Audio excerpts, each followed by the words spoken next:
first one. Pat, you have any orange management wisdom to share? Recording in progress. Okay. So anyway, our stuff is online. Feel naked, bored or something.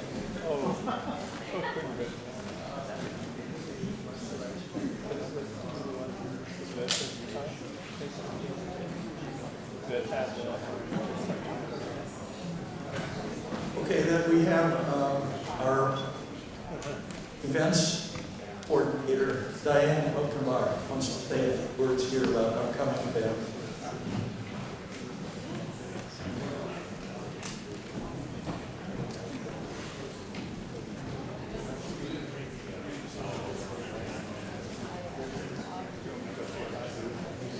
Good evening, everybody. We have a really fun event coming up. It's a camp out at Kachuma Lake. It's going to be October 24th to the 26th, and then we have a potluck dinner on Saturday, October 25th. So if you don't feel like you want to do the camp out, please sign up to come for the potluck. It's super fun, and stay for the stargazing. And then I just wanted to also mention to save the date for our holiday party, which is coming up on December 11th. That's a Thursday. And it's going to be held at the Hilton Garden Inn in Goleta. So please put that on your calendar. Thank you.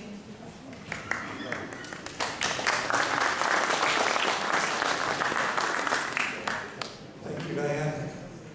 Now we have our outreach coordinator with our list of upcoming outreach.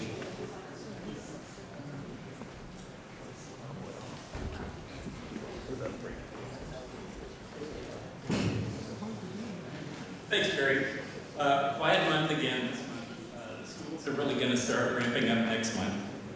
But, see, tomorrow night, it didn't make it to the newsletter, but tomorrow night is International Observe the Moon Night. So we're going to have an event out at Westmont College, their observatory, to take a look at the moon, starting at 7 p.m. And then on Tuesday, second Tuesday of every month is, first Tuesday of every month for this year is Telescope Tuesday at Camino Real Marketplace. Have telescopes set up out there. And we mainly look at the moon because there's so much light. And then second Saturday of every month is the public star party here. So that's the 11th of October, starting at 8 p.m. with a whole bunch of telescopes set out up by the observatory. Hopefully we'll have some good weather. And then on Tuesday the 14th, there's an event here for Earth Observation Day. It's actually Earth Observation Week, I think. And we'll have Tuesday afternoon from 3 to 5, solar telescopes out by the observatory. Take a look at the sun and meteorites and cool stuff like that. And then on the 17th, Friday, third Friday of every month, it's Public Telescope Night at Westmont College. Again, starting around 7 o'clock. They have a nice observatory with a 24-inch telescope there. And then we have one school, Kellogg School, on Thursday the 23rd from 6 to 7:30 at Kellogg Elementary School in Goleta, where we set up out on their playground. And then that's the night before the camp out we have out at Kachuma Lake. We're in the Mohawk Shores group site, which is out on the far eastern side of the camp area. And so it's nice and dark, except for sometimes there's a Santa Barbara County Fire Department station over there, and they have a bunch of lights on. But usually if we go ask them to turn the lights out and offer to show them stuff through the telescopes, they turn it off.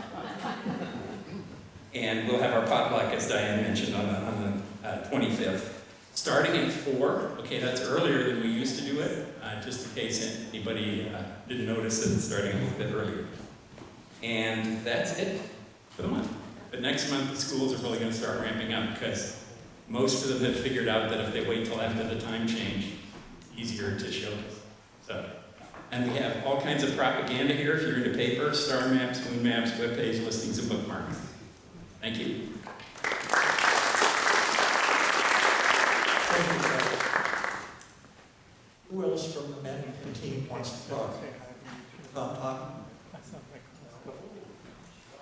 Okay. that stuff anyway for our administrative meeting happens Saturday, right before the public star party. Now, we also have a few other things weren't mentioned. One, we do a Tuesday night workshop on Zoom. If you want to just chat, there's no program to it, and we do not record what people say. So if you want to come and just chat about your projects and how you're doing on them and why something doesn't work, we all get together and just chat about that. Usually about half a dozen to 10 people. So it's a lot of fun for those that are deeply into it and deeply confused. So some of the things are kind of hard to figure out on your own. We started out over here in Reuter Hall on the grounds doing a mirror grinding workshop, showing people how to grind mirrors and then figure them and test them, and how to clean optics. And then the COVID pandemic came along, and we couldn't meet, we didn't meet over there. And then we started meeting on Zoom. But we have so many people participating that are out of town that we can't get the whole crew over to Broder, so we're just going to stay with the Zoom meeting. Now, once a month we conflict with Telescope Tuesday out in the Big Box Center. So you have your choice of how to do your astronomy that night. Finally, we have, on Mondays, we have a vlog, I never know whether it's a vlogcast, video log. Between 11 and 12, it's live. We do it on Zoom, and we do it on YouTube. So if you go to YouTube Live, you can get us sitting there talking about things. And they're all stored and saved. We have, how many do we have? 130? Okay. We have about 5 years of them. And you can go in there and hear us chat about things. A lot of things that we know, a lot of things we don't know. We talk about anything in there. So you can tune in live. We get a few people that do that, but mostly during the week when they look back at the library of things that are stored. That's when we start getting big audiences. We have about 200 subscribers to that thing, so it's slowly built up to where we consider it not only fun, but functional. It's a leftover from the radio show that we used to do with the vice president here when he was known as the Baron Ron Heron. And he would interview us for an hour every 2 weeks. And then that radio show closed down, and we just thought we'd do it as a podcast. So that's about it. Now we're waiting on our speaker here. And does anyone know any good jokes? Now, I was once at I did bluegrass guitar when I was much younger, and I took lessons and played at McCabe's Guitar Shop in Santa Monica. And one time I was down there, and is he here? No, but I was going to add something in. Okay, when you finish this, Go ahead and finish, please, the president. see if anyone can survive There's a this. heartbeat away now. So they were having a little bluegrass group down there, and they about 3 people, and the guitar strings broke on the lead guitarist, and the female vocalist stepped up and she said, "We rehearsed this, not the breaking of the guitar string, but we have a joke that is probably the worst joke that's ever been told, but it's time, and it takes just as long to tell this joke as it does to restring and tune his guitar." And so she proceeded in telling that joke. And I've told that once before at this meeting about 20 years ago, but I feel that that joke is a little not politically acceptable anymore. So I'm probably not going to say it.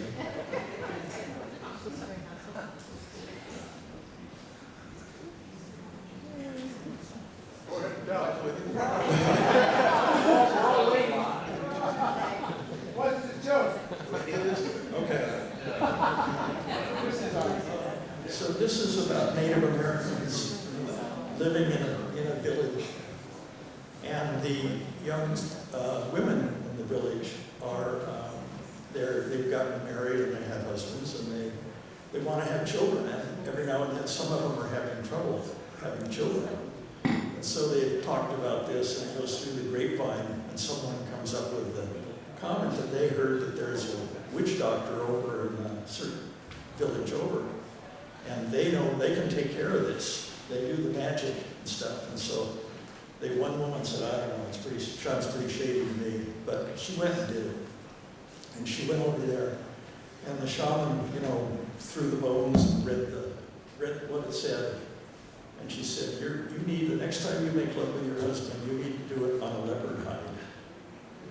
And so she said, wow, where are we going to get a leopard hide? So anyway, she went home and told her husband, and he went out and he goes, where am I going to get a leopard hide? But he went out and he went to the trading post, and he went around to different places, and finally he came up with Alex Filippenko.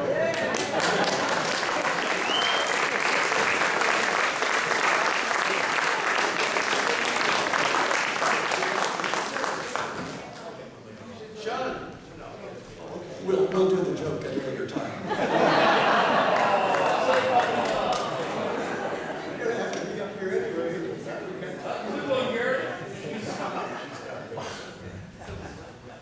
You know what? We're going to be watching you hook up while we're talking. So you might as well, grab your computer. Yeah. Well, you got it on you. Well, come on up and meet the president. I'm Ronnie. I don't interrupt what you're saying. Well, these people came for you. Because my computer ran out of battery on the way. And you had a class at Berkeley till 2 o'clock? Till 12:30. There it was. I'll just plug it in right here. You just keep doing what you're doing. I didn't think you'd make one. Yeah, tell your joke, Jerry. It'll distract us from over. Okay.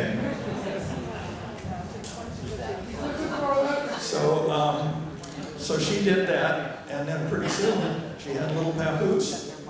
And so she was very happy, and word got back to the other women, the two women that were in the same condition.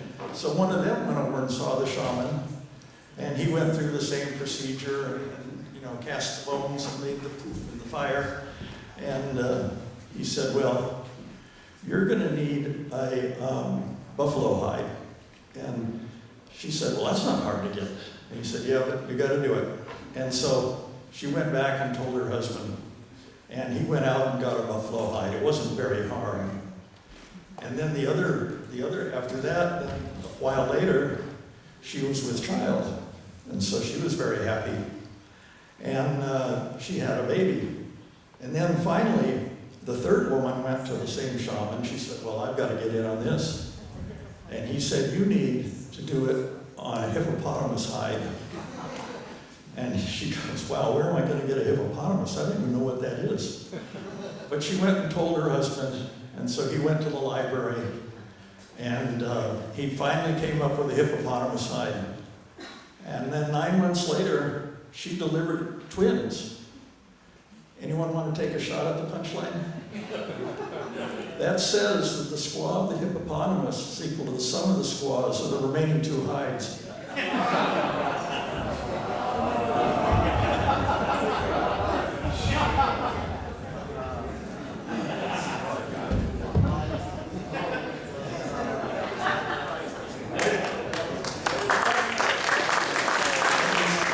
That was advertised as the worst joke ever. Can we tell them why you're here tonight? You weren't supposed to be here. I've been nightmaring for the last month thinking I was going to run this show for you, and something happened, right? Yeah, we thank courtesy of Amtrak. I'm back here. I'm out in Eugene, Oregon. The train I was on hit a truck on the rails just south of Guadalupe. Unfortunately, the truck driver did not survive, but it was one hell of a bump. I looked out my window and I saw a truck tire, a truck wheel flying down as the train was trying to come to a stop. So, and then they finally took us off about 10 o'clock and got us all on buses. And Amtrak bussed everybody back to the station they got on at. So most people went to LA, I went to Santa Barbara, neighbors picked us up. Wow, what a story. Well, you surprised me. Thank you, Mr. President. Jerry Wilson, let's go.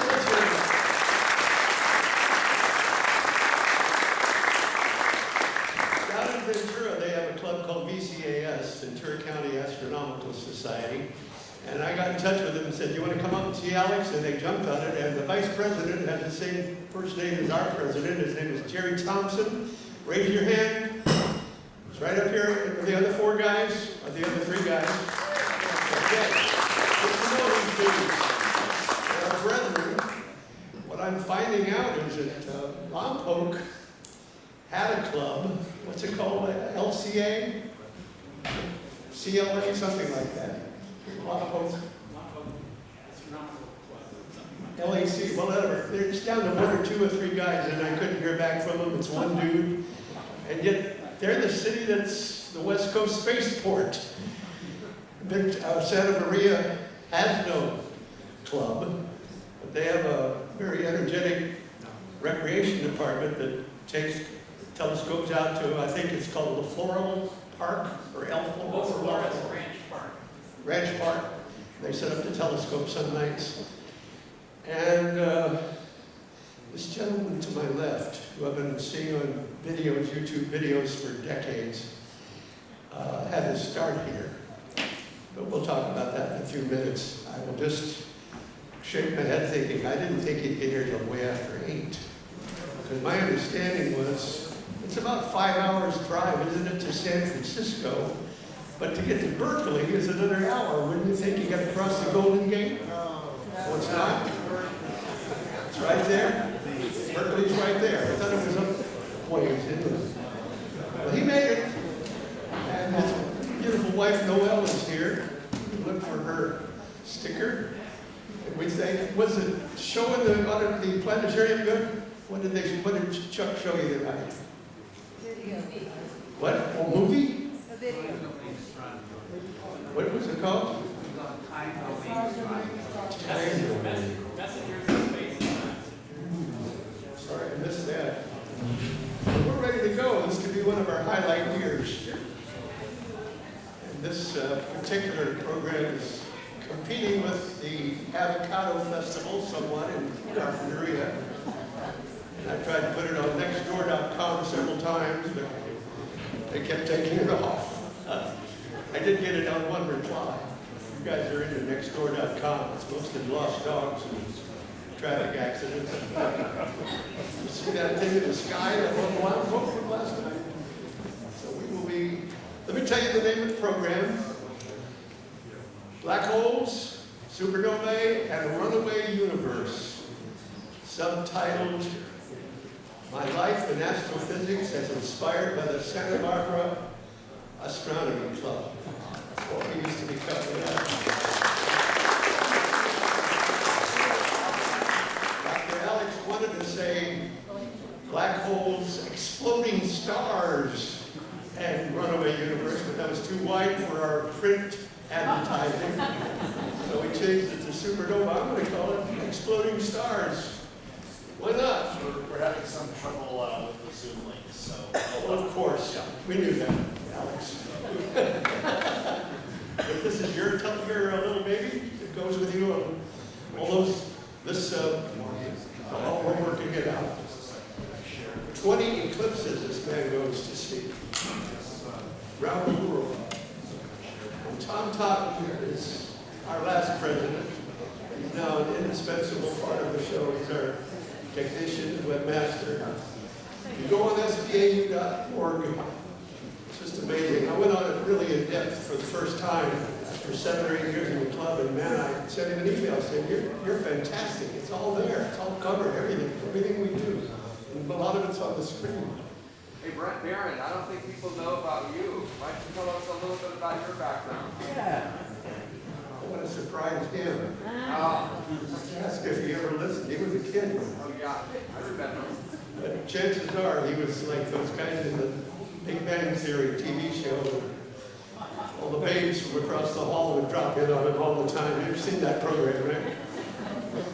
Happens all the time to us nerds. Beautiful women What's the speaker for next month? What's what? What's the November speaker? I'll tell you right now. Good, thank you. His name is Phil Torngut, and he's from Caltech, where Mr. Filippenko, Dr. Filippenko got his Ph.D. And he's involved in a program for NASA called SPHERE-X. All caps, sphere, and then a little X. And it was launched, whatever it is, in March. I assume it's another astronomical telescope, perhaps. I don't know. He's doing the tuning and knows it in and out, and that'll be November 7th. December 5th, we have 2 local speakers. That's our in-house members only. Get it to come up here. You did last year, and you were phenomenal. Incidentally, is this City College Astro Professor? Raise your hand because we love him. Sean Kelly, everybody.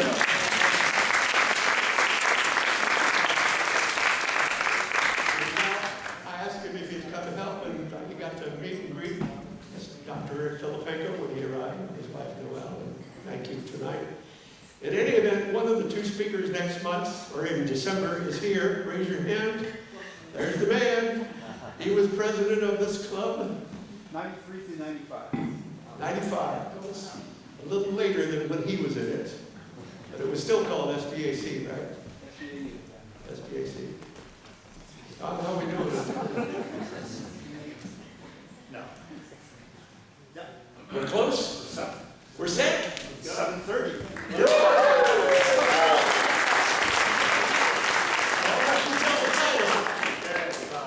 Is this on? Or, Like, check the switch. Yeah, there's a switch on it. sorry? Talk into it, it's live. It's live. No, switch. Oh, no, it's off. Switch. The little switch. This one? Oh, okay. Yeah, we can use this one. Okay. Yeah, we made it. It's been quite a week and actually quite a day. I gave one of the Berkeley homecoming talks today. It's homecoming weekend, and that was from 11:30 to 12:30. But I hadn't prepared the talk yet because it's been a busy couple of weeks. So I was up until 4 in the morning preparing that talk, and I had a 9 in the morning class. Yeah. So then I was done with my class, then gave the homecoming talk, and then my wife Noelle was kind enough to drive most of the way, and I was feverishly loading slides because I hadn't really prepared part of this talk either. Parts of it are from other talks, but other parts are not. So anyway, I'm going on about a couple of hours of sleep and a very rough week, so if I'm incoherent tonight, then you'll forgive me, right? But it's nice to be back in my hometown. Thanks so much.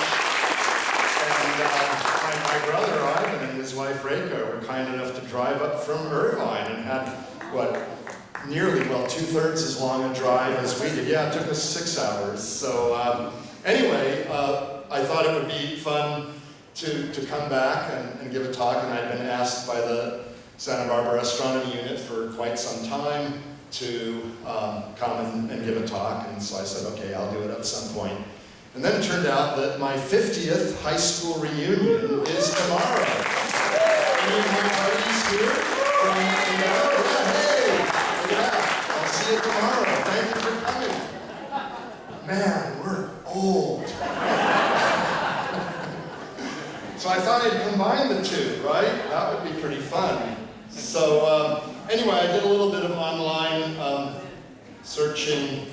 Oh shoot, there we go. Yeah, while in the car, and I see that the astronomy or astronomical unit here is thriving. You have star parties here, and you have this amazing new space exhibit in the Santa Barbara Museum of Natural History, and this Palmer Observatory, is that right here? Yes. I'll have to wander around. Yes.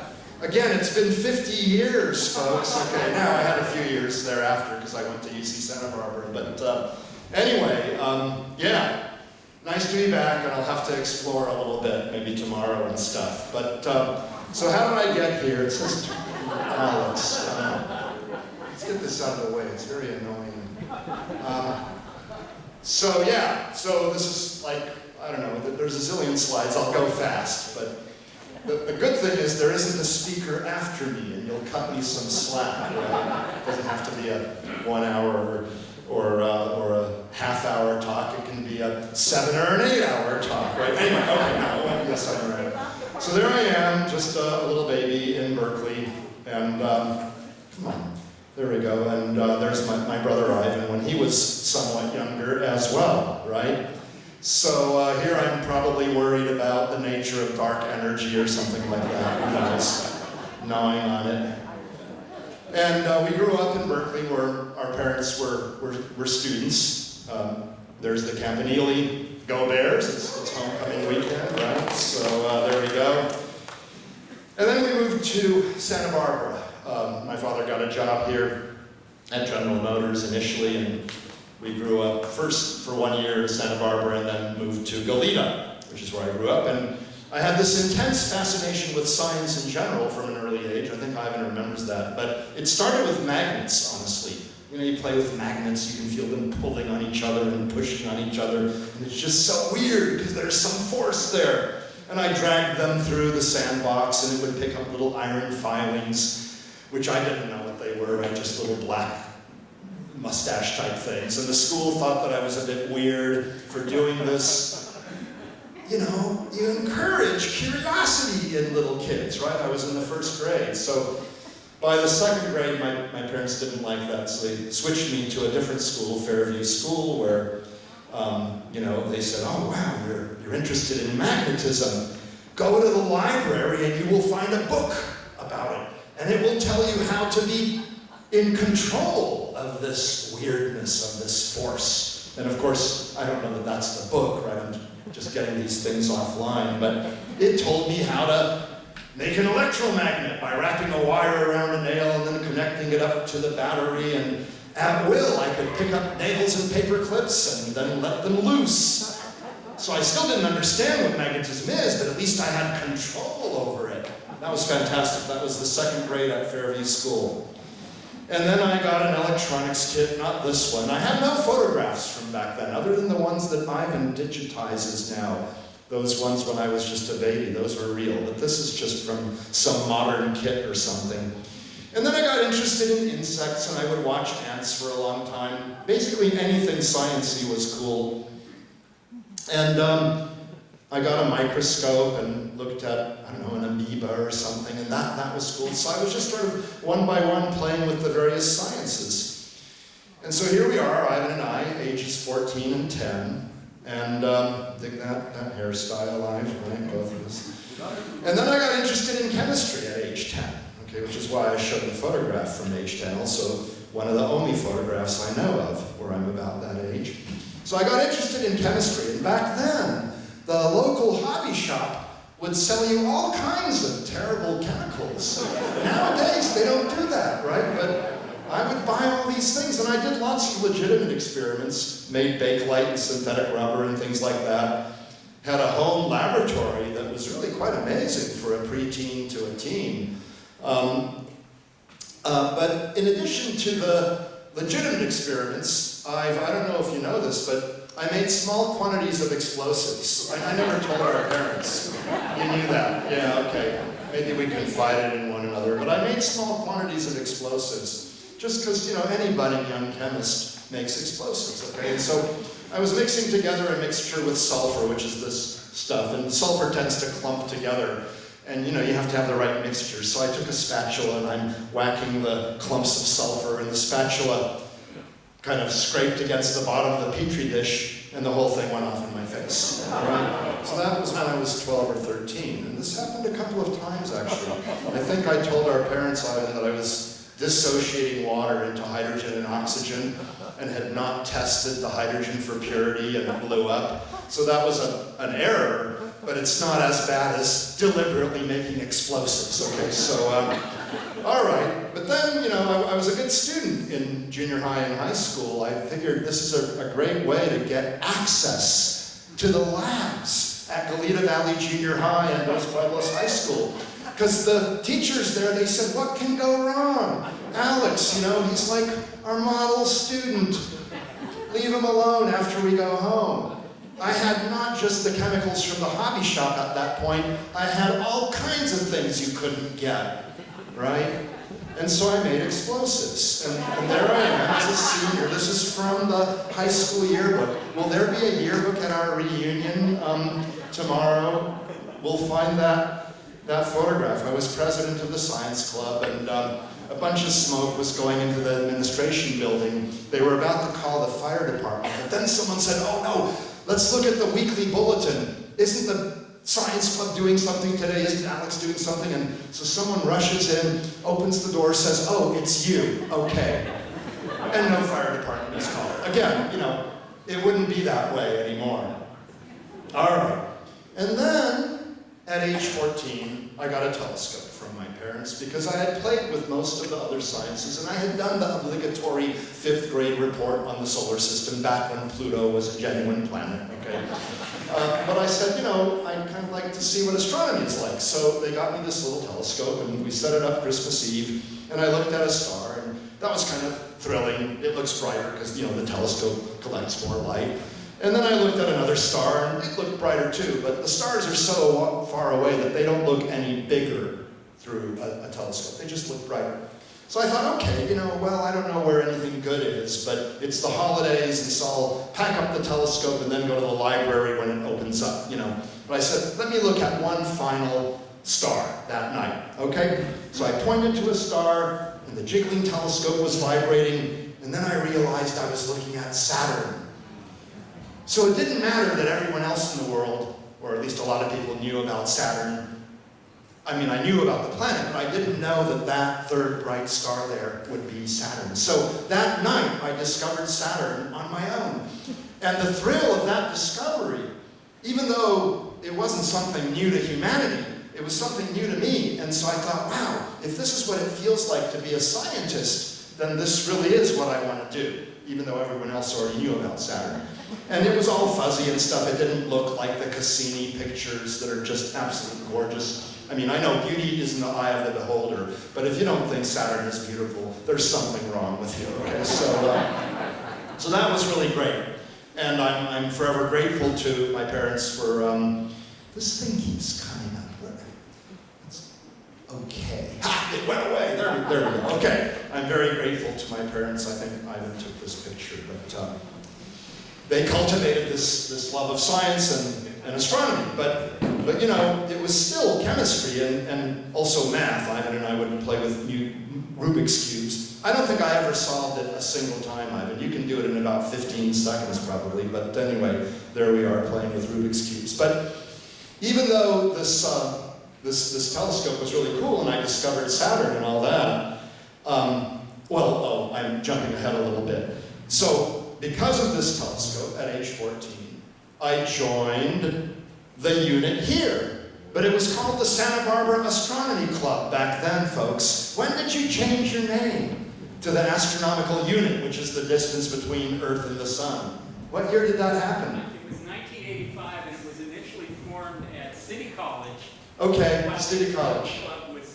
The Santa Barbara. 1985. Well, I was in Berkeley by that point. I was done with Santa Barbara, done with Caltech, whatever. Anyway, well, cool, but not that we should get into it, but why change the name from Santa Barbara Astronomy Club? I'm just curious. There were two parallel clubs for a while, and then we merged. Aha, okay. And so as a compromise, you changed it to a brand new title, the Astronomical Unit at the Santa Barbara Museum of Natural History. Well, okay, cool. But I joined in 73 and then until 79, which is when I left for Pasadena. And we did all kinds of cool stuff, but I don't have photographs from back then. There was this Fleischmann Auditorium, but it wasn't this fancy. There was a remodeling sometime here, right? I don't recall it being this fancy. This is the room we're in, right? I got it offline, or online, yeah. Anyway, we had talks like this where I would learn about astronomy and get together for monthly star parties, and that was done at the Winchester Canyon Gun Club. Do you still have your star parties there, some of them? No, you just have them here. Yeah. Well, it is kind of a bit of a drive, and so we didn't go up there during the day because you don't see many stars other than the sun. And at night, they typically aren't shooting. But again, I got this online somewhere. I have no photographs. Maybe they're in some old moldy shoebox. But we had star parties, and many of the members of the club had much, much bigger telescopes, and that was just really great because you could see stars in a globular cluster, which you couldn't with my 2.4-inch refractor. And I remember one particular thing with two of my good buddies, Victor Gonsalza and Mike Hanna. In 1978, we did this great astronomy spoof at the Santa Barbara Astronomy Club. I don't remember it very well. And I asked Victor, and he tried to recall some of it too. So from an email message, Victor, he says, I think there was a good sized turnout for that meeting. I don't remember if this was for the April Fool's meeting of the Santa Barbara Astronomy Club that year, but it was certainly meant as a spoof.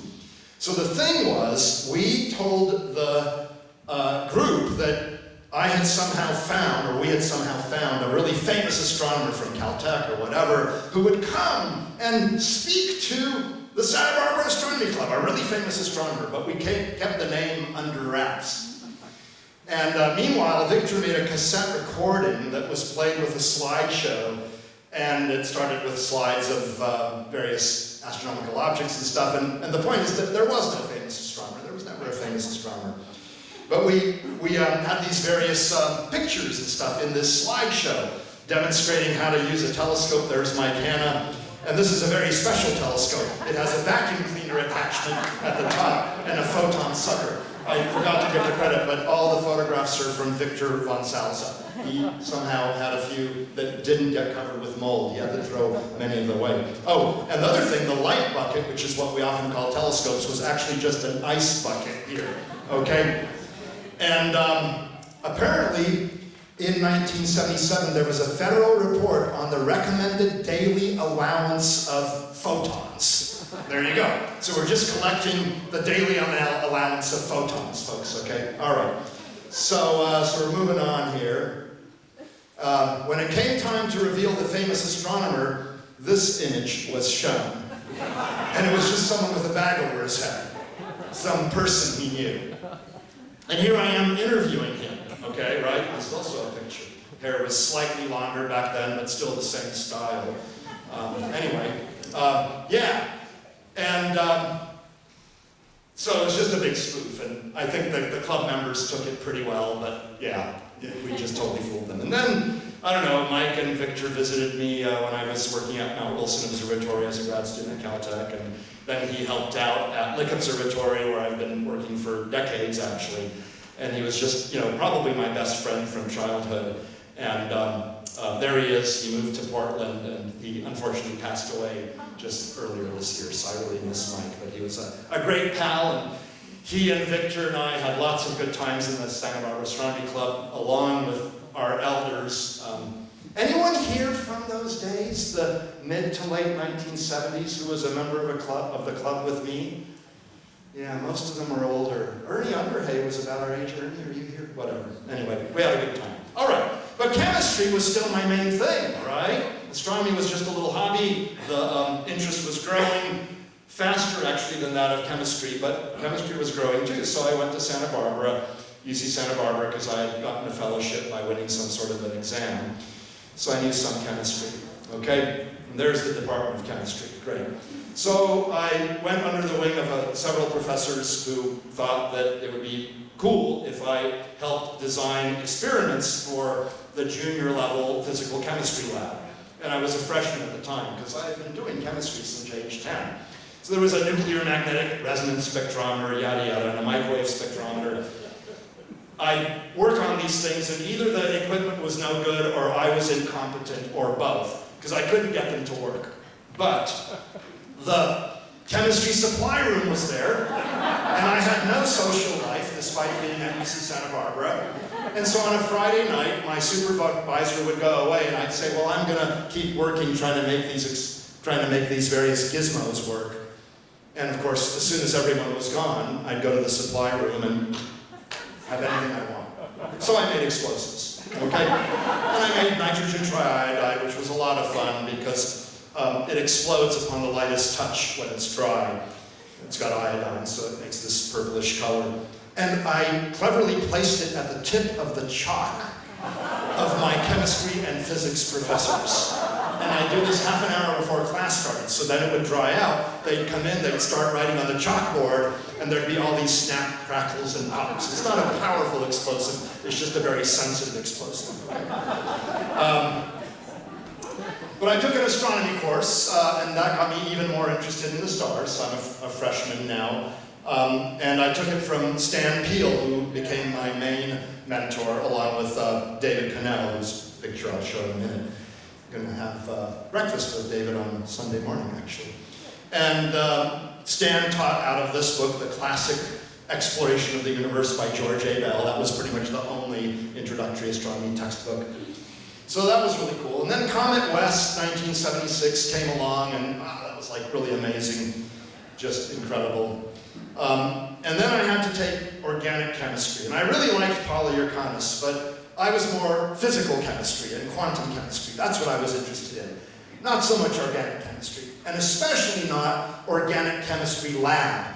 Because on my way to my physical chemistry class, I'd pass by the labs, and all these noxious fumes would be coming out. You know, the fume hoods weren't as good back then. This is the mid-70s. And I thought to myself, do I really want to take organic chemistry lab, as you need to do in your sophomore year?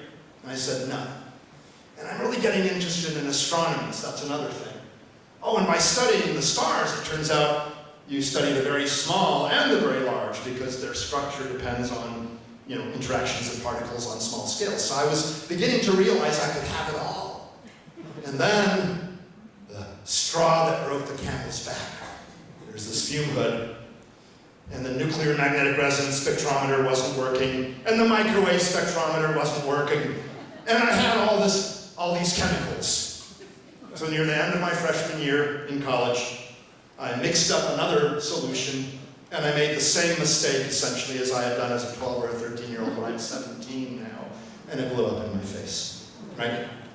And so at that point, I realized that I don't have the self-discipline to stay away from the nasty stuff. Back then, a professor of chemistry could go to the supply room during the day and ask for whatever they want. No questions asked, and they would be given the equipment, you know, or the chemicals. Now it's probably different. But back then, a professor of astrophysics going to the chemistry supply room, right, they'd say, why do you need this stuff? So, if nothing, then out of a sense of self-preservation, I decided to switch to the physics major to become an astrophysicist. So, that's when the change was made. And Stan was my main mentor, and David Cannell as well, in the College of Creative Studies at UC Santa Barbara. And they even gave me a chance to teach out of this book, which started this love of teaching. And I still like teaching, and here's my class at Cal, 800 students. This is the first day. Then they realize that the lectures are recorded and they don't have to come to class. So I have to beg 3 or 4 students to come, right? Well, maybe half of them come. All right. So Stan was a great mentor, and he used classical physics to predict that several of the moons, but especially Io, one of the moons of Jupiter, should be molten inside because of a gravitational interaction with Jupiter. It's a change in distance, basically, and so that makes the tides change and releases a lot of energy through friction. And he published his paper days before the Voyager flyby in 1979 going past Jupiter. And what did it find? It found, there's Voyager, it found that Io looks like a pizza. Okay, that is a very good-looking pizza, if you ask me. But really, what's going on is there's a bunch of volcanoes here, and you can see one of them on the edge right there. And he made this prediction, and he published it, and the publication came out days before the flyby. So I vicariously lived through his experience of truly discovering something new to humanity for the first time. And I thought, wow, that is really something. It's not just finding Saturn, like when I was 14, right? And so again, that was a formative moment in my life toward science and in particular astrophysics. And then Stan said, hey, let's go to Oregon to see a total solar eclipse. And I'm all, well, why? The moon's just in front of the sun. Big deal. There weren't very good photographs. There were no videos. The photographs and videos, for those of you who have seen it, you know that I'm telling you the truth. It doesn't really represent the whole experience. But we went up, and it was totally cloudy. But as we're driving to the Cascade Mountains, you know, partial phases set in. clouds start clearing away, remarkably, and then, clearing away more and more. It was totally cloudy before. And then, just as the first diamond ring occurs, that last cloud moved out of the way. These are photographs I took, actually. They still survive, because I digitized them some time ago. And there's the corona. And I remember coming home, weeping to my parents that it is such an emotional experience. How many of you have seen a total solar eclipse? Quite a few. Yeah, there's been a couple in the US lately. So I vowed to take them someday, and I did, to Baja California, to Mexico in 1991. But now, as was said, I'm up to 20.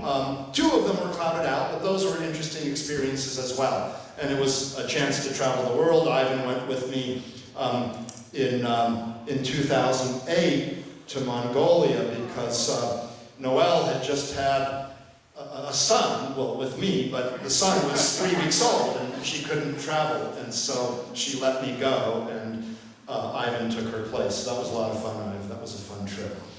And in 2017, there was this eclipse in Oregon, and then I hope many of you saw the one that was just last year. It was great. Okay, so I became sort of ensconced in the Department of Physics. So now this is sort of my sophomore to senior years, okay? And there, Stan Peel knew the director then of Lick Observatory, Don Osterbrock.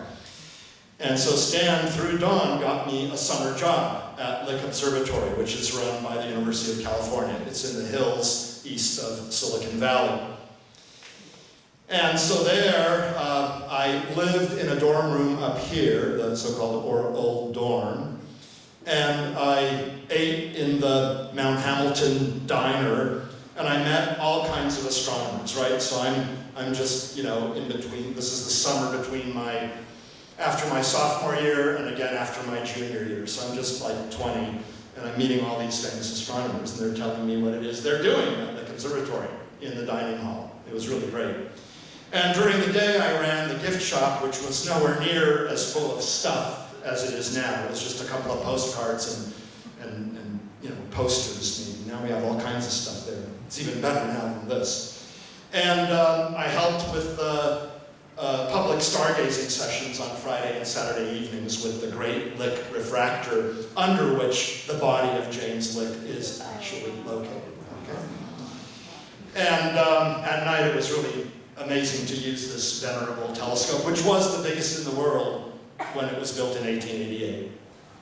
But I got to use a 12-inch refractor, which was often called the best, made by a company called Alvin Clark and Sons, and that was in a dome, and I got to use that to continue a project that had been started by Richard Simon, who was 1 year my senior in the College of Creative Studies at Santa Barbara. And the idea was to take repeatedly pictures of a type of cluster of stars called the globular cluster. The astronomers here know what I'm talking about, but there's quite a few people who are here. My buddies from high school, whatever, they may not know as many of these astronomical terms, but this is a cluster of stars with several 100,000 stars. And if you monitor it over and over again, you find that some stars vary in brightness. And you can see this is sort of brightness going up versus time, and they're repeating themselves. Okay, and these are called RR Lyrae stars. And the idea is that if you monitor their periods over decades, you could notice in principle a change in period, and that would be evidence of stellar evolution. Something is changing. Right now in the sun, for example, if something changes very much, that's probably bad news, okay?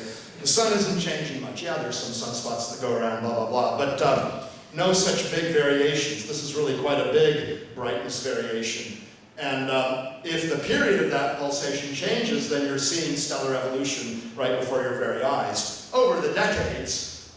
So it's still pretty slow. Later you'll see I like faster things. But so my first paper got published with Richard Simon when I was in graduate school, and it was published in May of 1981, and I laboriously put together all these diagrams and stuff, pasting them together.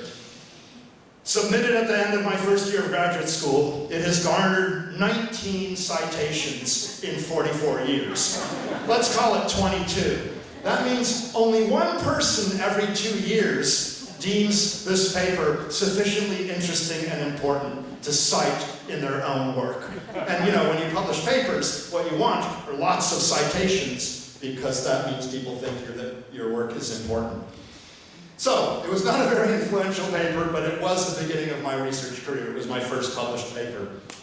So then after Santa Barbara, I went to Caltech for grad school because they had Palomar Observatory, which had the biggest telescope in the world at the time. And I was fortunate to have several classes, 2 classes from the very famous Dick Feynman, who was probably one of the most intuitive physicists of the 20th century, no doubt about it. And my advisor, however, in the astronomy department was Wallace or Wall Sargent. And he was interested in these objects called quasars, which are billions of light years away, but you can see them through amateur-sized telescopes, and that means they're really very powerful. And we now think that there's a big black hole that matter is falling into. And that's what powers them before the matter falls in. And there were other things where, you know, you could see the galaxies. So it was sort of, broadly speaking, thought that these things are the centers of galaxies, but this bright thing overwhelms the galaxy so you can't see it. But in some of them, the quasar part isn't as bright. And so you can see the galaxy part.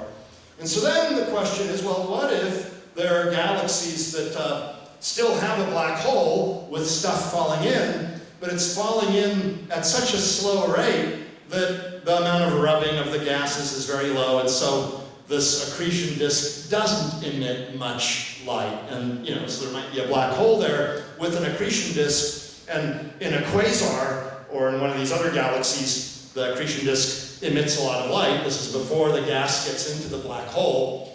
But if there are some galaxies that look more or less normal, just have a slightly brighter nucleus, that's great. What if there are some with an even fainter nucleus, an active galaxy, but you can't tell that it's active?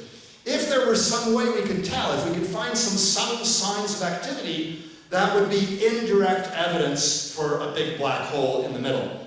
So that's what I got interested in, and so I started taking spectra, you pass the light through a prism, of lots of galaxies. And these active galaxies, one type of which is known as Seyfert type 1s, here's the brightness versus wavelength, this is sort of blue down here, this is red over here, and you've got all these excited atoms that emit these emission lines. But in a few cases you see that the emission lines are broad, and that means that the gas is really moving really quickly, as might be expected if it's near a supermassive black hole. And a regular galaxy with a burst of star formation but no black hole doesn't have the broad counterparts, okay? So the name of the game was to look for the broad things in the spectra of these galaxies. And I used the Hooker telescope at Mount Wilson Observatory, where Edwin Hubble made his famous discovery that the Andromeda Nebula is actually way outside what was thought to be the extent of our Milky Way galaxy. And I used telescopes in Chile. It's interesting, before the first time I went to Las Campanas Observatory, I was a grad student and single, and the more senior grad students said, "Oh, Alex, you're going to love Las Campanas Observatory. There's a woman behind every tree at Las Campanas Observatory." So I'm thinking, oh, this is great. I'm going to meet all these women. There's not a tree for hundreds of kilometers around. Look at it. It's the Atacama Desert, folks. Okay. So those of you who knew me in high school, still a nerd, still no dates. Okay. So yeah. Anyway. So I used that telescope, a 2.5 meter telescope, and in particular, there was this galaxy that's visible from the northern hemisphere, where 2 colleagues in Mexico, Manuel and Painberg and his wife Sylvia Torres Painberg, had discovered in the center of this galaxy here what looked like a broad but faint component of this hydrogen line. So it looked like there was this rapidly moving gas, maybe because of a big black hole. And I remember, while Sargent gave me this preprint, this is 1980, and he said, "Hey, take a look at this, see if you're interested." And this is the paper that really got me interested in doing that work. That is, looking at relatively normal galaxies, not these active ones, not the ones that were known to be active, but ones that were not known to be active, and look for faint signals of activity. So I took spectra of the centers of a bunch of galaxies. Galaxies, by the way, giant collections of hundreds of billions of stars. And and I used the Palomar 60-inch telescope, but really the big gun was the 200-inch, the Big Eye, as we called it. This was, at the time, early 1980s, biggest telescope in the world. The Keck 10-meter telescopes did not exist yet. So, I took a bunch of spectra, and here's a couple of diagrams from my thesis, and the first paper from that particular survey was a search for dwarf, little active galaxies. You know, here's the initial data and results, but I played it very cleverly. I chose 500 galaxies, but I could only finish the observations for about 50 of them before finishing my PhD. That was enough. And then I became a postdoc at Berkeley, but I still had access to the Palomar 200-inch because I said to Wal Sargent, hey, we're still doing this survey, right? We got to complete it. Oh, that was a very clever thing to do. Youngsters here figure out clever ways to have access to really amazing telescopes and other instruments, even though you've changed institutions. I didn't end up analyzing the 500 galaxies. One of my graduate students did a decade later. He's now director of the Kavli Institute in Beijing. Anyway, one of the really interesting galaxies we looked at was this one here. There's a bunch of stars in our Milky Way, and who knows, that might be a star in our Milky Way, but it wasn't. It was the center of that galaxy, and it turned out to be an active galaxy. So to this day, that remains one of the least active galaxies now, or one of the lowest brightnesses. Okay, so here's my PhD thesis, okay, 1984. And, you know, physical conditions in low luminosity active galactic nuclei, all right? So it's a big, thick thing, right? Look at that, right? Double-sided, I think, I don't remember. It's somewhere in my office. So I thought, well, my committee that's going to, examine me, well, first, I was a pretty happy graduate student, okay? And many of my fellow grad students at Caltech were kind of not very happy because, you know, it had become a co-ed school, but only recently, and, you know, no one could get a date and stuff, and back then, astronomers were almost entirely male. Now it's very, very different. It's nearly 50-50. Big change, okay? But anyway, so my fellow students were always complaining. So one of my classmates, actually a couple of years older, Roger Linfield, gave me this cartoon. Here I am, you know, whistling while hauling coal in hell. And here are two grad students, Graham Berryman, David Huff. And here are the professors, Marshall Cohen and Wal Sargent. You know, we're just not reaching that guy, right? They were supposed to make things miserable, but I wasn't very miserable in graduate school. I was actually pretty happy. So I made this the frontispiece in my PhD thesis. Don't tell anyone, I never asked for permission. That probably would be illegal now, but anyway. So I figured my committee, they're not going to read my thesis, right, because it's so long and boring, and who reads these things? So there are these four very, very famous astrophysicists, okay, at Caltech. So, here's the chapter 5, written with my advisor, right? Right there. And I figured there's a good chance he's not going to read the whole thing, but I'm going to test this hypothesis. So, on page 197 of the thesis, NGC 4192. By this time, you were probably very tired and wished this thesis would end. But cheer up. Having progressed this far, you deserve a reward. To win a beer, or perhaps a glass of milk, Wal, he hated milk. Write NGC 4192 on a sheet of paper and give it to me at the beginning of the exam. No one did that. At the end of the exam, they signed my paper. I have a PhD. And I go, is anyone going to claim their prize? And each of them said, what prize? So I pointed it out to them, and I didn't really much expect those three to read it because they were kind of figuring that my advisor had given his okay and stuff. But I thought maybe my advisor would read it. So I kind of cornered him. He goes, well, you know, he started reading that chapter from the beginning and he got bored. And then he tried reading it from the end and he got bored. And he never got to the middle. Okay, so, so that was the Easter egg I hid in my thesis. And in the course reader that I make for my introductory astronomy class each fall or spring whenever I teach it, there's an Easter egg there for the students, and very few find it. Okay, late summer of '84, I moved to Berkeley. Time is moving on here. I'll go more quickly, but you know, I went to a talk once that Neil deGrasse Tyson gave, right? You know, It was in San Francisco, a big, huge audience and stuff, and it like goes for an hour. I go, okay, you should be wrapping up. And it goes for an hour and a half, and I'm like, he's going kind of long. And then he goes for 2 hours, even more. So Noel and I know him. He's a nearly exact contemporary and friend of mine. And I go, Neil, that was pretty long, you know.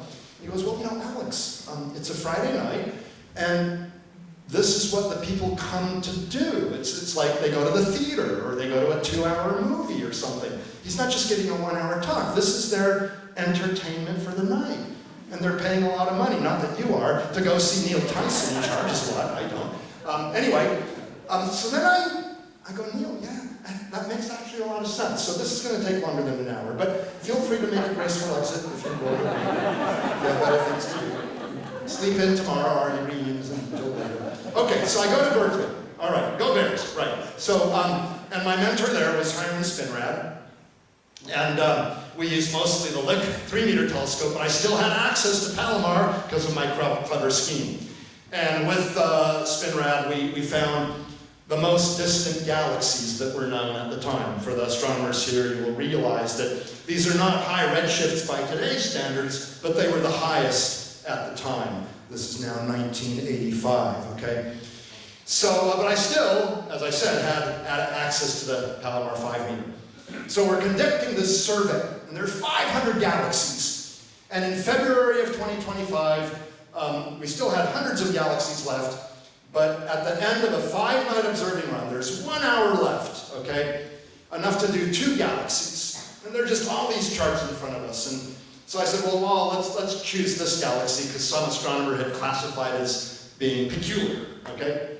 Oh, and by the way, I was kind of down in the dumps at the time, because I finally did, in grad school, get a girlfriend, but when I became a postdoc, it was a long-distance relationship, and it didn't work out, and so she dumped me during this observing run, so I was not feeling it. But I said, well, let's observe this thing. And so we point the telescope to it, and this is a negative image, so dark things are actually bright. And here's this weird-looking galaxy, indeed, but then there's this thing there that looked like it shouldn't be there. And it could have been a star in our Milky Way along the same line of sight by chance. The chart, wherever it is, it's overexposed, and so I couldn't really tell. But I said, well, let's take a spectrum of that thing just to see what it is. Maybe it'll just be a boring star in our own galaxy.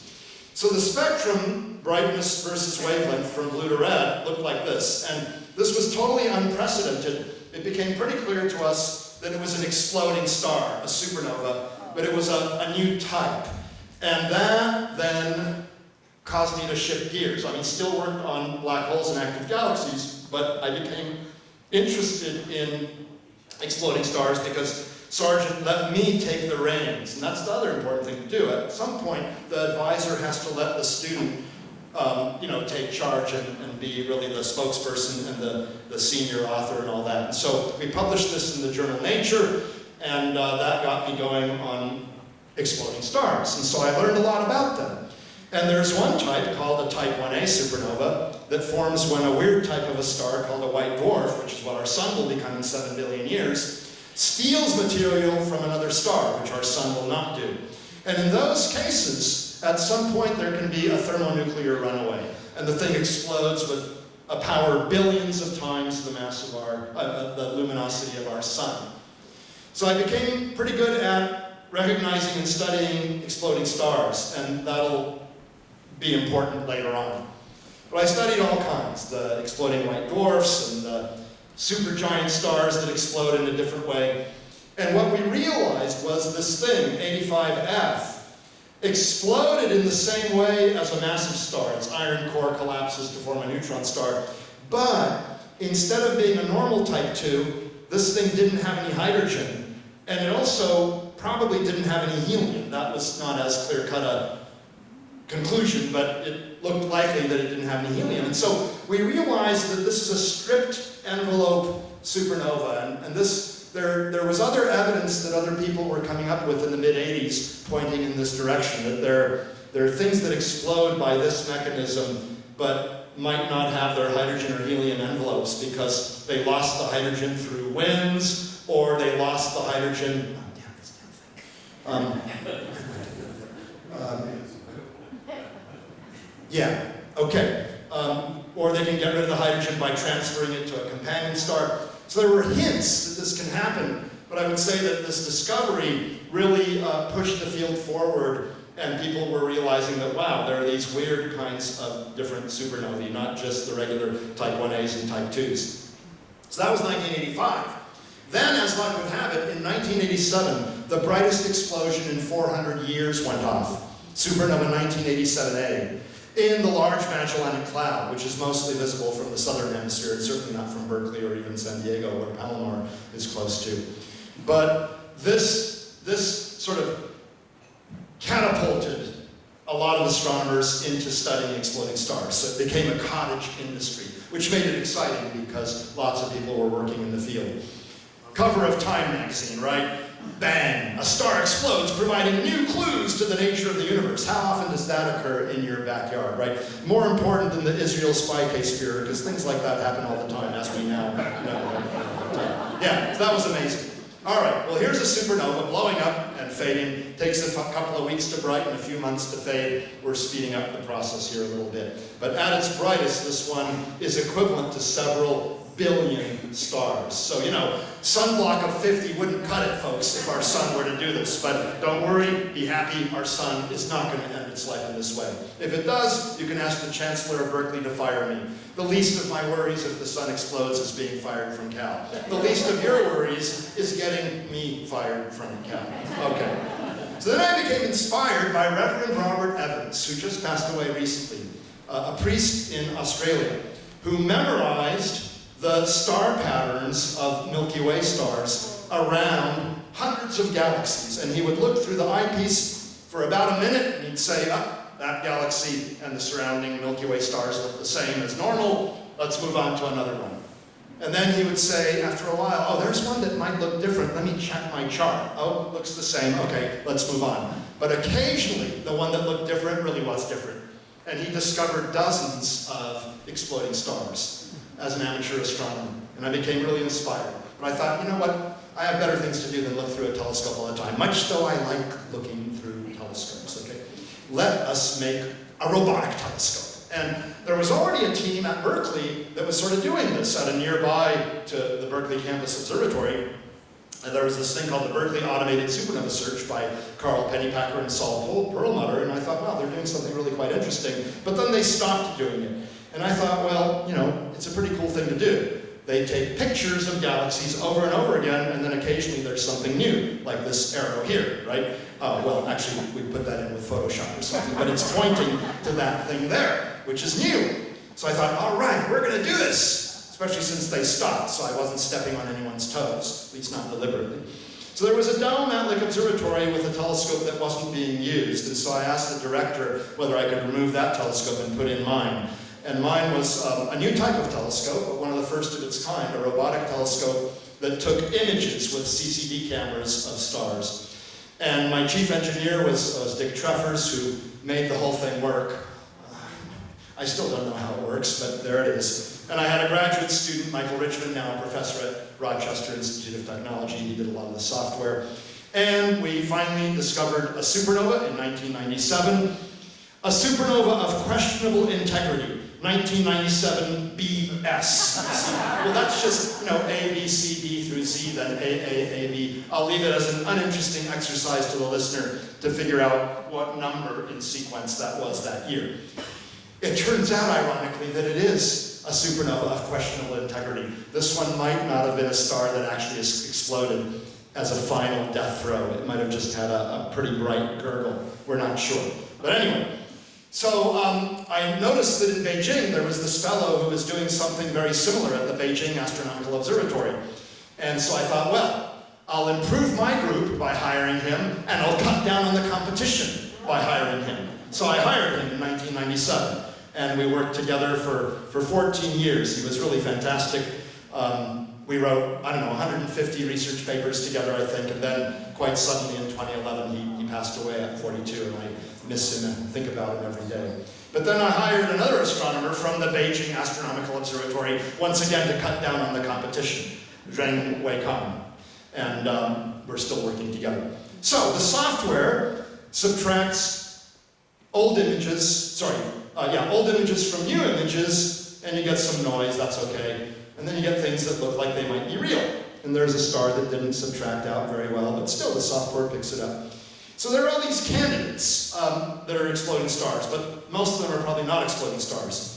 So I have undergrads who, with their superior eye-brain combination, examine the candidates and determine which one's likely to be an exploding star, which one's a high-energy charged particle that zapped the detector, which one is a poorly subtracted star, which one is a star at the edge. They do this, and they get their hands dirty with research. Just a couple of pictures through the years. I don't take it each year. I really should have. But, yeah. Oh, yeah, Joel, He's my nephew. he is? Yeah. This fellow? No. No, No, next to the top. He's taller than that. oh, this one, yeah. Joel Asia. Yeah. He's a professor at Penn now. Yeah, we actually were thinking of hiring him, and he almost made it, but I hired someone else. So you can tell him he was very, very close. Anyway, whatever. Yeah, Joel Asia, one of my former students, now a very successful Penn professor. So, here's my team, and they get, you see, by the way, an increasing number of women, which is a good thing, right? So, I really should have taken these pictures every year, but whatever. So, it's now 2025, I should retake the photo, not with the same people. So they get, most won't become professional astrophysicists, and that's okay. You don't need many of us in the world at a given time, but they're more likely to go into fields that are more immediately beneficial to society. Computer science, engineering, medical physics, applied physics, right? But astronomy is often the bug that bites kids. And getting this research experience as an undergraduate teaches them all kinds of useful things, like programming and all these kinds of things that in a few years will be totally useless because the AIs will take over. Anyway, so there's a ton of these explosions that we found, and for a decade, we found more exploding stars than all other competing groups in the world combined, okay? And we found the first supernova of the new millennium, regardless of your definition of the new millennium. That's not astrophysically important, but it's just kind of cool. And then our numbers started dying down. And it's in part because, though we found 40% of all nearby exploding stars during this 10-year period, about 800 of them, here are the ones we discovered. Well, I'll tell you in a minute. After a while, wide-angle surveys started becoming dominant, and we could only look at a single galaxy at a time, so we couldn't compete with that. So now we're following up the discoveries that other colleagues and stuff make. But I'm pleased that this telescope, Kate, was an inspiration to Wayne Rosing, a resident of Santa Barbara. I think he's a member of the unit here, isn't he? Is he? No, he used to be VP of Engineering at Google, but anyway, he did very well. And so he wanted to have a telescope network throughout the world of little telescopes, and their motto is, the sun never rises on the Las Cumbres Observatory Global Telescope Network. But it was a bunch of these little telescopes, and it was patterned to some degree on the Kate thing, and indeed, he provided quite a bit of funding for me over the years. Okay, and then, see, I got ahead of myself. Sri Kulkarni, a colleague of mine at Caltech, started a big, huge survey of the sky with the Palomar Schmidt telescope, which takes 40 square degrees at a time pictures, and they just blew me out of the water, and other surveys over the whole sky did as well. And so I tell my team, evolve or go extinct. You gotta know what's going on elsewhere in the world. You gotta know your competition and stuff. Nevertheless, I have learned enough about the exploding stars and all that to make me sort of an expert on the analysis of them. And why is that important? Well, that leads us to this accelerating universe. So Edwin Hubble looked at galaxies long ago, realized that Andromeda, which is not this galaxy, is another galaxy, another island universe, so to speak. But then he found that the more distant ones are moving away from us faster than the nearby ones. And this leads to the concept of an expanding universe. And it's actually, in the context of general relativity, Einstein's theory, it's actually space itself that's expanding. It's not galaxies moving through some pre-existing space. And there are ways you can tell the difference. So space is expanding. The universe is getting bigger. He should have won the Nobel Prize for that, but there are other people who completely got gypped out of the discovery. They had suggested it as well, so maybe it's good that no one won the Nobel Prize for that. So with today's telescopes, we know the current rate of expansion. Well, it's some number. That's an interesting number. I'll have more to say about it in a few minutes. But really, what's even more interesting is that this number should be changing because, you know, Newton, and I don't know where my apple is, that's okay. Imagine an apple falling from the tree, you know, gravity. He developed the law of universal gravitation and the laws of motion. So all these galaxies should be pulling on all the other galaxies, and if the density of the universe is high, if there's a lot of galaxies per unit volume there and a lot of galaxies per unit volume there, then they should be pulling on each other so much that they'll slow down the expansion until it stops, and then it comes back. So you start with a big bang and end with a big crunch, or you could say big bang, gnap, give, which is big bang backwards, okay? So if I live in that kind of a universe, I'm looking at galaxies, they're getting smaller and fainter, and I say to myself, I live in a well-behaved universe, and then I notice something a little bit peculiar, and right around now I start getting rather nervous, right? And then, goodbye, cruel world, because all the galaxies collapse in on me. That's a possible fate for the universe. Recollapse, dense and hot. But it's also possible that the density of the universe is sufficiently low that although different parts are pulling on each other and slowing each other down, it's like something heaved at a speed greater than or equal to Earth's escape speed. Forgetting about air resistance and the technical difficulty of this ceiling, at greater than 11 kilometers per second, the object will escape and never come back, all right?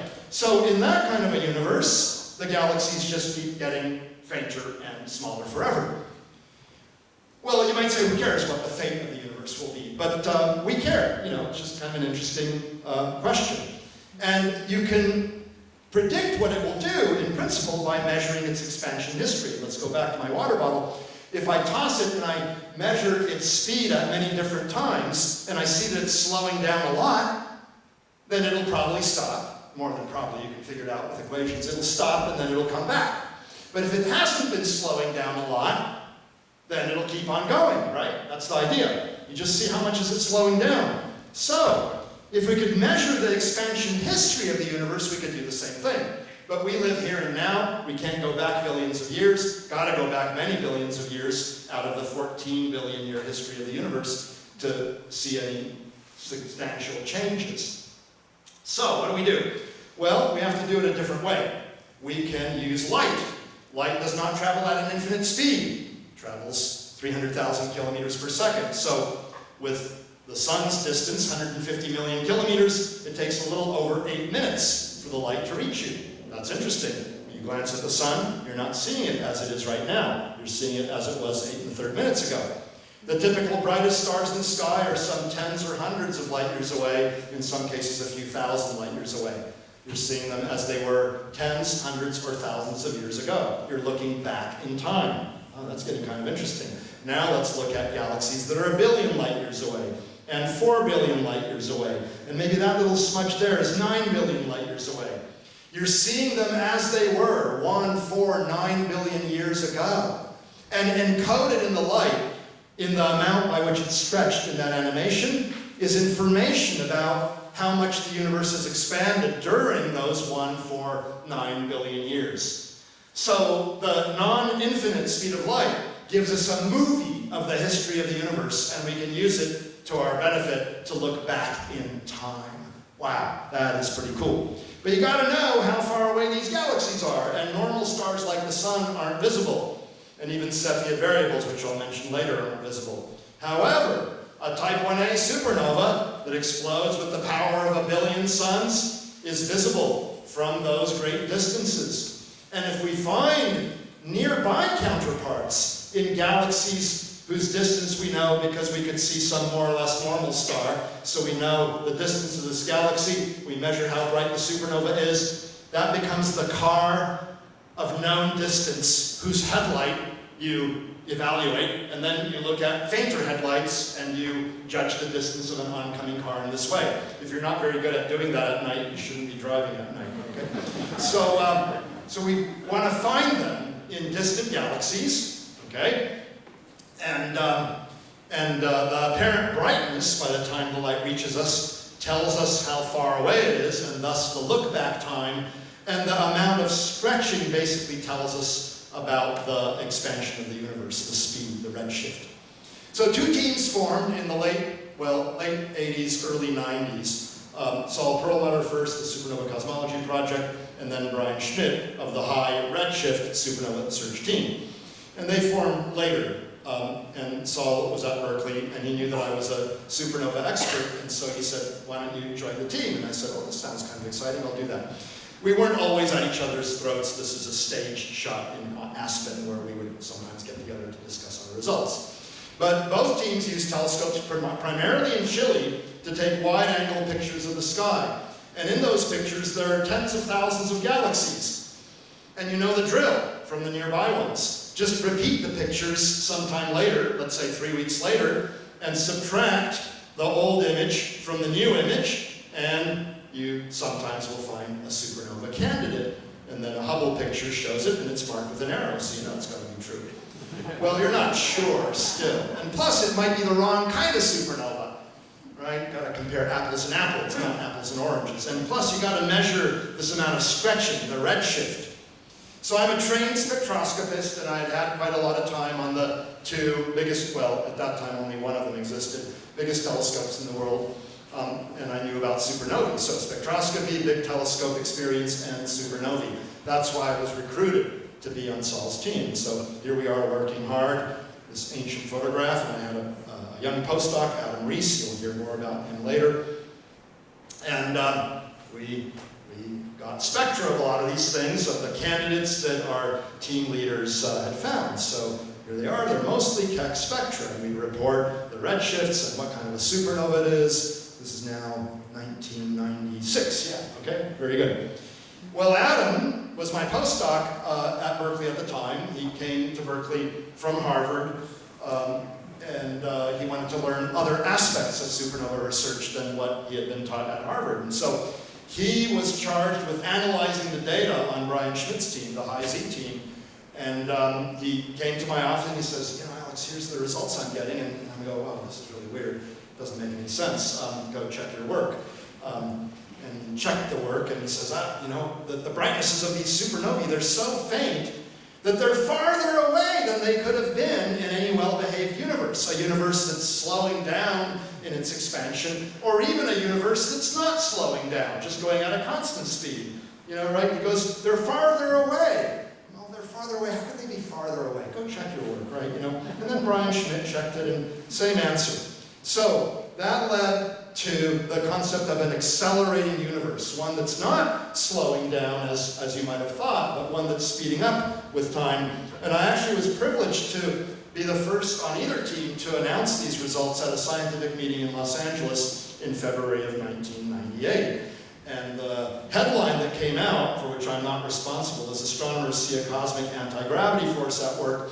We use this term anti-gravity hesitantly because people ask us, can we attach this stuff, whatever it is, to our cars and levitate over LA or the Bay Area or even Santa Barbara traffic jams?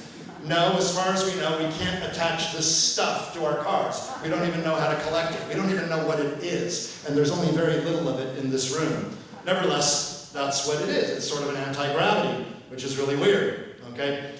And I had switched from Saul's team to Schmidt's team, sort of for cultural reasons, different way of doing the science. And so I was actually the one person who was on both papers. I said to Adam, you did the analysis that came up with the results. Yes, I was your mentor, but you need to be the first author of that paper. And I still to this day feel that that was the correct thing to do.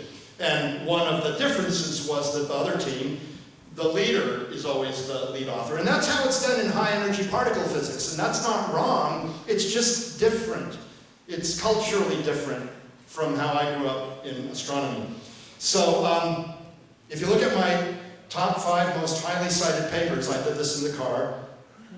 Here's this one.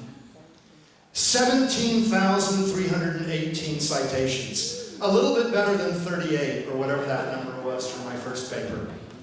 Saul's paper, 16,612 citations. And then a paper describing really distant exploding stars that show a critical aspect of the accelerating universe. It used to be decelerating, and that one is getting up there too, about 4,000 citations. We'll talk about these later. So what's causing this weird acceleration? We don't know. We call it dark energy. And when you add it all up, there's not much in this room, but in between the galaxies where we thought space was empty, there's a little bit of dark energy everywhere, and so it all adds up cumulatively, and it's 70% of all that there is. And we don't know what it is. And then galaxies and clusters of galaxies are bound together by something called dark matter, and we don't know what that is either. It's not atoms, it's not ordinary matter. This was our mother's universe, and certainly our grandmother's universe, but that's not the pie chart of today. Boy, have we come a long way. So by 2011, the results of 1998 had been confirmed enough times by other people that the result was deemed correct and important. And so the Nobel Prize honored that discovery, and it goes, according to the rules of the prize, generally to a limit of no more than 3 people, and sometimes only even 1 or 2. If they're teams, usually it's the leader. But I was very glad that my postdoc, Adam Rees, got the 3rd slot. And on Saul's team, the person who realized that what the data were telling them, Gerson Goldhammer, a particle physicist, had passed away in 2010, and another rule is that it cannot be given posthumously. So the Nobel Committee did the right thing here. The physics prize is being announced this coming week, by the way, all of them are. So there was this Nobel Week. They invited the rest of us on the team, a total of about 50 people, to participate in Nobel Week, because without the rest of us working in the trenches, the discovery would never have been made. So we had a little symposium at the end of Nobel Week where everyone got to kind of talk about their role in the project and stuff like that. There's the ceremony itself in the Stockholm Symphony Hall. There we are right after the awarding of the prize to Schmidt and Rees. You might recognize that little joker there. And then I should have been in that photo, but I was not, because there was very little free time that week. There were embassy meetings and lectures and symphonies and performances of all kinds. So there was one afternoon where the teams could get together for a celebratory lunch. And since I was mostly associated with Schmidt's team, I went to that lunch. And there, Noelle revealed her consolation prize to all of us who did not technically win the Nobel Prize. It's a t-shirt. Dark energy is the new black.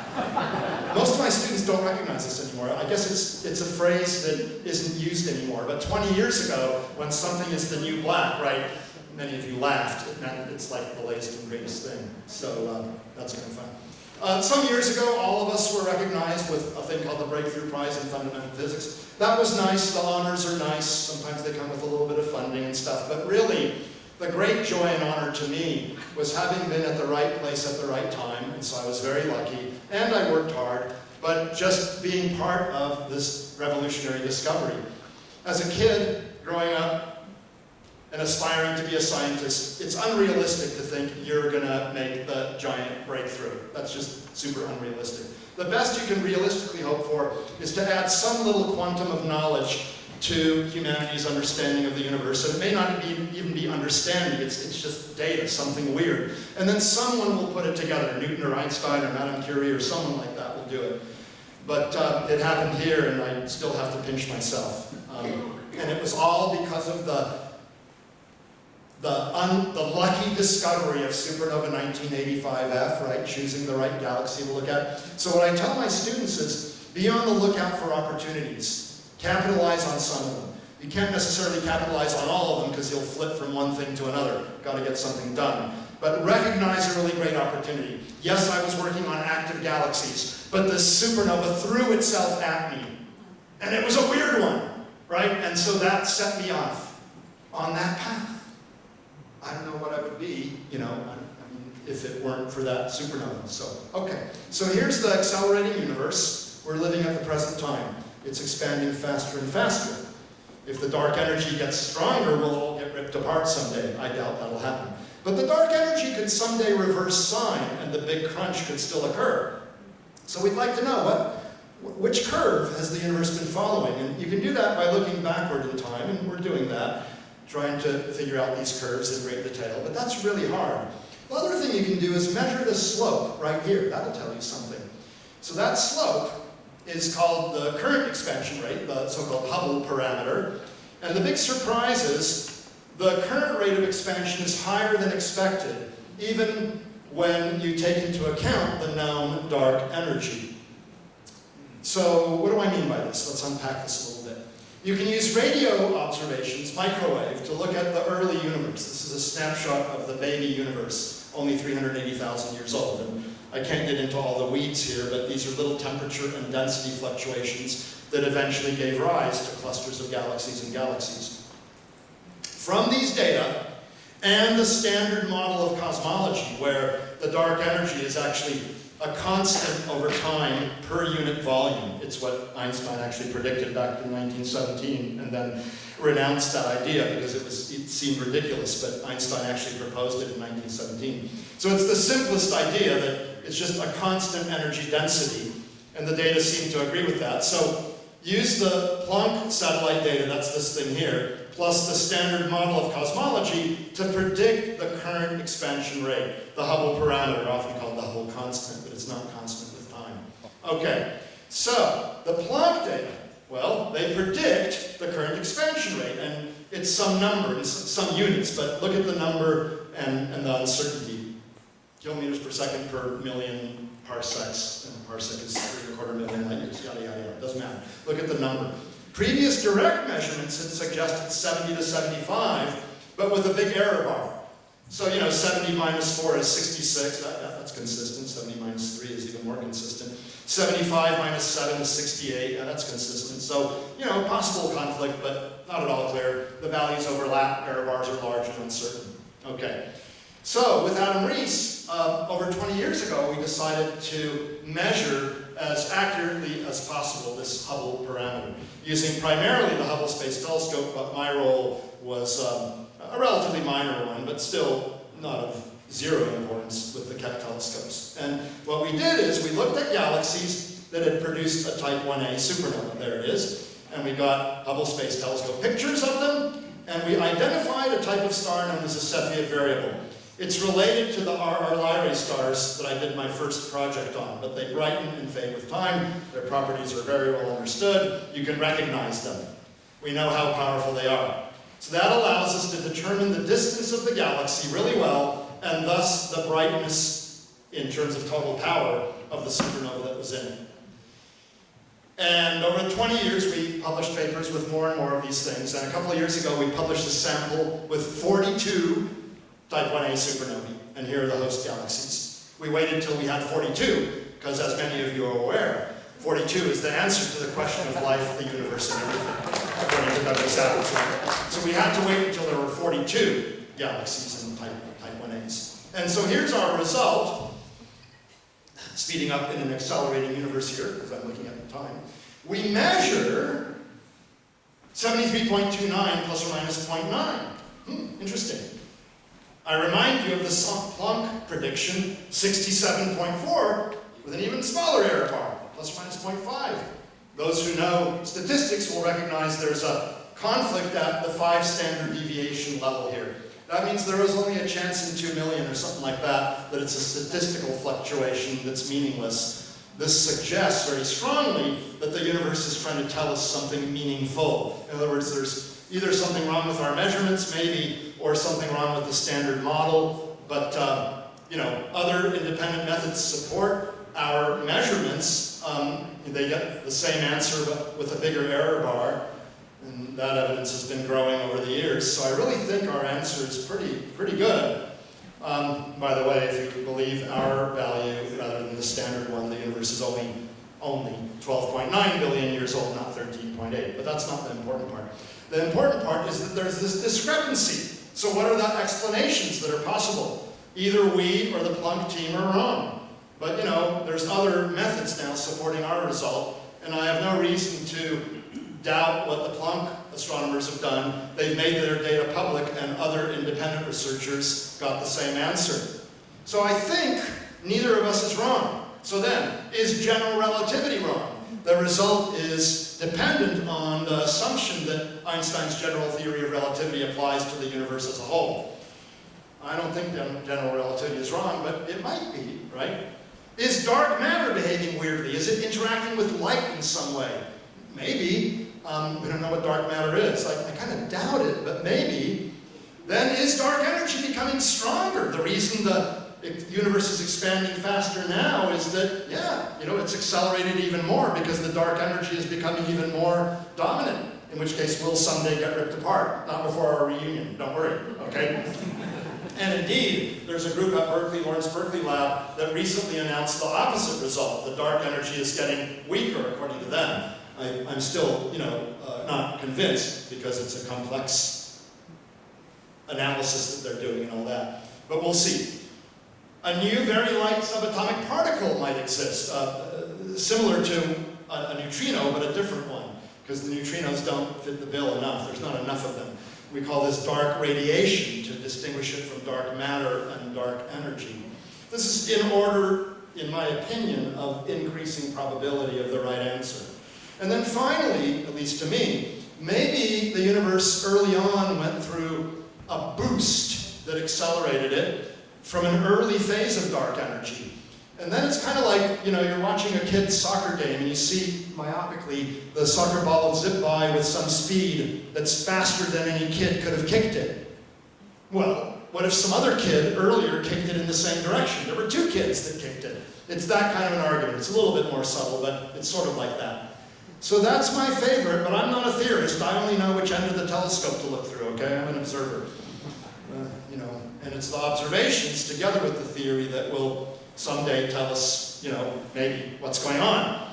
So stay tuned, but I'm not done. Almost done. Black holes. I still like black holes, right? Back from my grad student days, gravity is so strong that nothing, not even light, can escape. There's my prize-winning photograph of a black hole. It's better in a darker room. Okay. So in general relativity, it's an extreme curvature of space-time. We only show the space here, no time. How do you search for them? You can't see them. Well, you can take pictures of the sky and look for arrows. It works with supernovae, it works with black holes as well. Or maybe these are just places where there's no galaxy. I don't know. Well, you can't see it, but you can measure its influence on objects surrounding it, right? And so, for example, if there's a star orbiting it, and you measure the orbital period and the speed, you can figure out the mass of the object that's pulling on it. It's not just a good idea, it's the law. Gravity is pulling on it. And if that mass is so big that if it were stars, they'd be easily visible, but there's nothing there, a reasonable conclusion is that it's a black hole. But where do you look? There are a lot of stars in the galaxy. Well, some have these accretion disks from a more or less normal star, and this could be a black hole, or it could be some other kind of a dense star, primarily a neutron star. But matter comes in, and sometimes it clumps up, and it forms a big bright burst outside the black hole, or outside the neutron star. And there's a big flash of X-rays. And X-ray telescopes, like the Chandra X-ray Observatory, can see that X-ray flash. And then we can look there and see whether optically anything has brightened. And sure enough, something has brightened. Okay, and so, wow, all right, yay. Let's keep an eye on that thing. After it has faded, after the accretion disk has faded, maybe we'll be able to see the more or less normal star. And here is one that my team and I were paying attention to in the mid-1990s. There's its phone number. And we used the Keck telescopes, one of them, I forgot which one, to measure the orbital speed of that star as a function of time. And this curve here tells you that whatever is pulling on the thing has to be at least 5 times as massive as the sun, more likely 8 or 9 times as massive as the sun, possibly even 14 times as massive as the sun. The problem is you don't know the inclination angle. Yet it was completely dark. Other than that little tiny visible star, this big massive thing isn't visible. So, headline, UC astronomers observe black hole in the Milky Way. It may be 14 times as dense as the sun. This guy, David Perlman, a good science writer, he told me he's not responsible for the titles or the subtitles. It's not 14 times as dense, it's maybe 14 times as massive. That's a different thing. But anyway, we found several of such black holes with former students Lewis Ho and Aaron Barth, and we'd go to Hawaii to use the Keck telescopes. Now we have a fast internet link, so we don't get to go to Hawaii as often anymore. Boo-hoo. That's actually good. During the semester when I'm teaching, I'd have to fly over, observe all night, fly back. The attendant said on the way back, "Didn't we see you on the flight out?" I said, "Yes, we did. Didn't I see you?" And she goes, "Yeah, but this is my job." And I go, "Well, this is my job too." Anyway, it's not a lot of fun to go to Hawaii if you're up all night and then you have to go fly back the next day. All right. So you look at these galaxies, and they have black holes in the center. Maybe, but how do you test for that? Well, if there's a black hole, if there's just a bunch of stars, other stars will move around pretty quickly in response to the gravity. But if you, in addition, have a black hole, the surrounding stars will move around even more quickly. This goes back to the technique I was essentially using as a graduate student.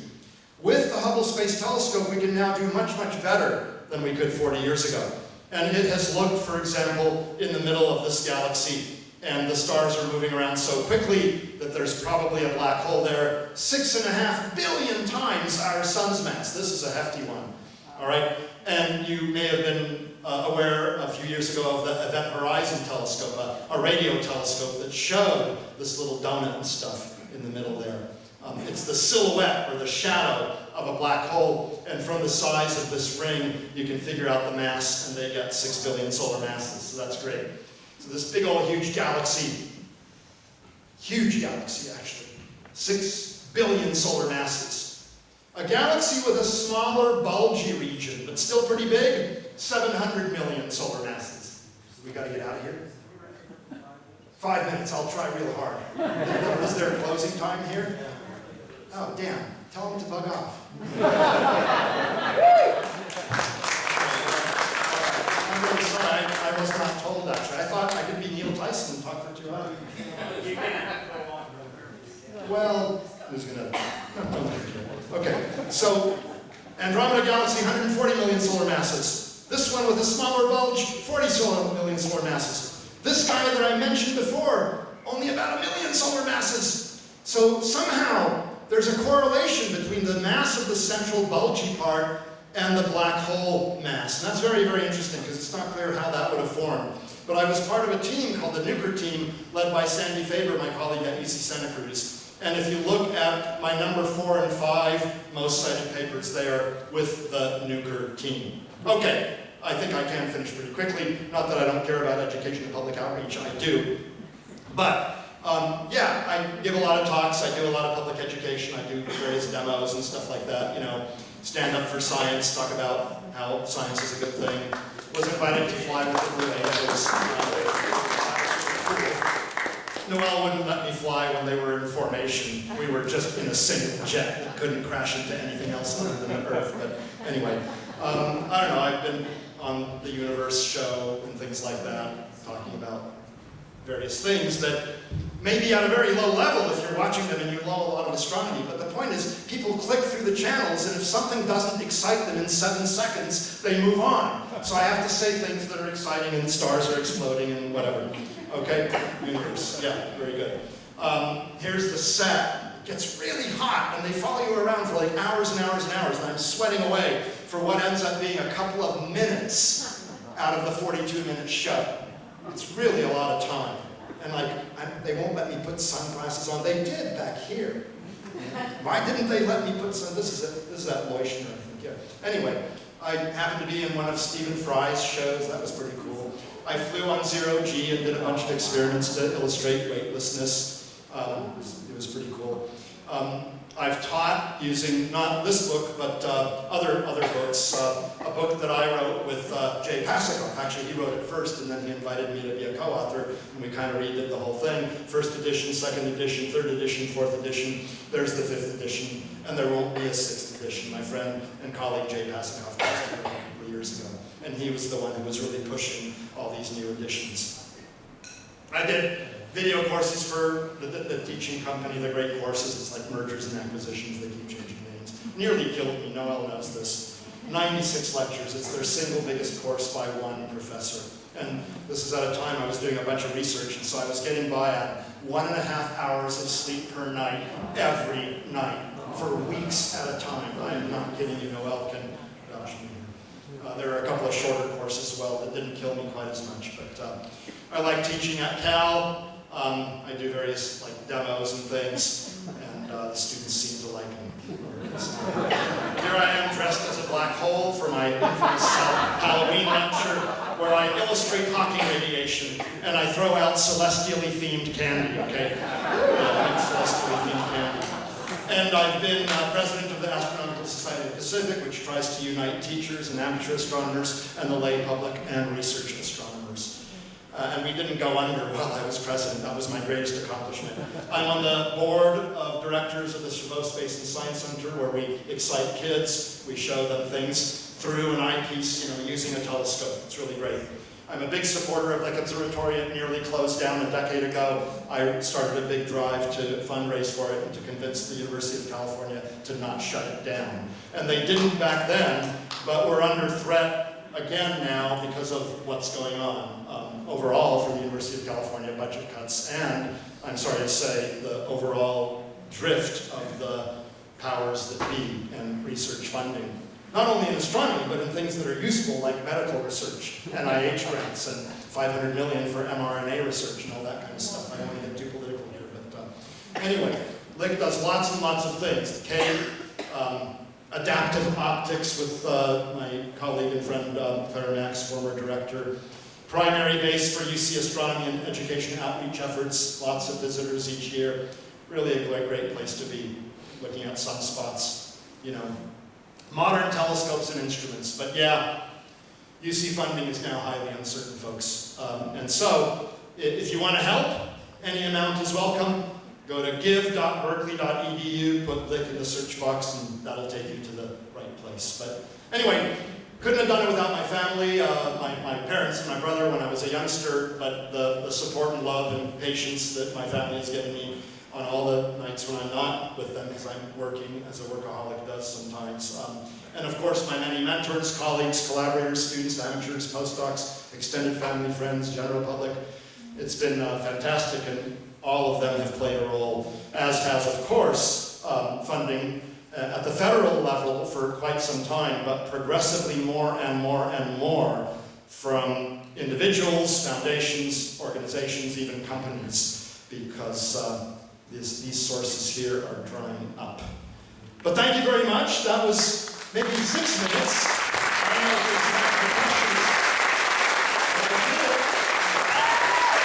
It's only 1 hour and 24 minutes.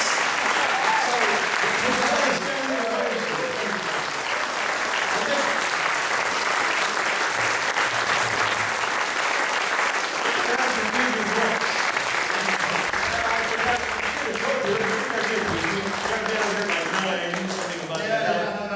I wasn't told, and so it's not that I wanted to keep you here all night. I call it a cornucopia of cutting-edge cosmology. You can tell that the person wants to kick us out. Just tell them I arrived late, right?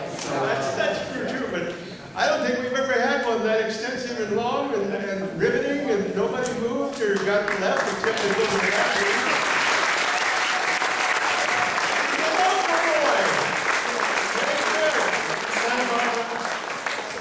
Santa Barbara Astronomy Club, because of that little telescope, that's how I got started. It was a little bit like the Supernova. It was sort of a random thing. I said to my parents, I kind of want to play with the telescope.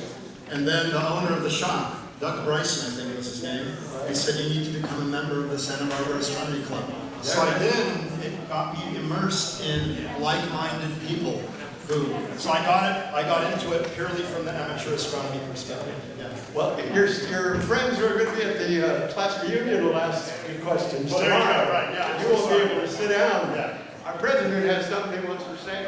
Before you close, are you closing the meeting? You're not going to give the man something. No, go ahead, yours. A token. Give him the covenant cup. A priceless token. The Stumash Indian cup. It's okay. in there that I hope he It takes. says the astronomical unit. Yes, will always be to me the Santa Barbara Astronomy Club. That's what I grew up with. No, you're the astronomical unit, and as I said at the very beginning, looking online, it looks like you and the Santa Barbara Museum of Natural History are just going gangbusters, and I congratulate you on all that you're doing to help educate the general public. I wish we could do So, a lot of it. yeah.